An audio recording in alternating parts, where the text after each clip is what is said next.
નમસ્કાર મિત્રો, શ્રીભૂમિ ઓર્ગેનિક તરફથી હું ગૌતમ પટેલ, મારી સાથે વિનોદા પટેલ, અહીંના અમારા જાગૃત ફાર્મર અરવિંદભાઈ પટેલ, અમારા ઓર્ગેનિક ફાર્મિંગ કોચ મિસ્ટર અમન અરોરાજી.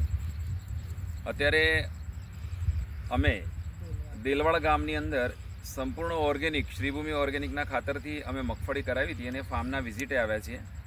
હવે કદાચ હું કેમેરો કહીશ, જરા ફેરવો પલકેશભાઈ, આ મગફળી જોઈ શકાય. મને પોતાને ડાઉટ લાગે કે ખરેખર આ શ્રીભૂમિ ઓર્ગેનિકનું રિઝલ્ટ છે, કારણ કે મગફળી વગર ફૂગે આટલી કંટ્રોલ થવી.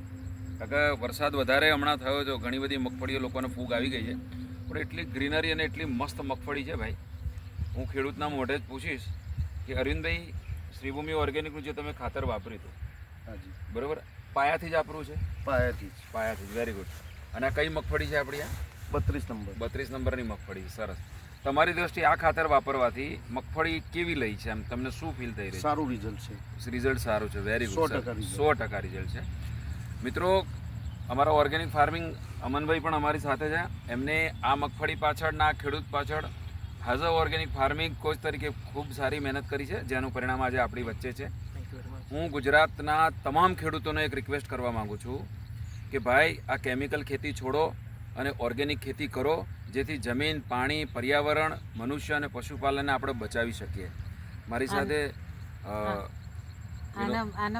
કેટલો ટાઈમ થયો આપણે રોપણી કરે? 3 મહિના અને 5 દિવસ થયા. 3 મહિના અને 5 દિવસ થયા.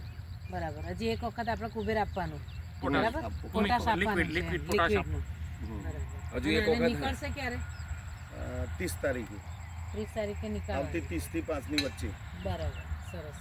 કંઈ નહીં, તમે સેટિસ્ફાઈડ છો? તમે ઓર્ગેનિક તરફ ગયા છો એ બદલ અમે તમારો બી આભાર માનીએ છીએ. અને આપણે સાથે મળી અને જેટલું થઈ શકે એટલા ખેડૂતોને આપણે ઓર્ગેનિકમાં લાવ્યા. Thank you. જય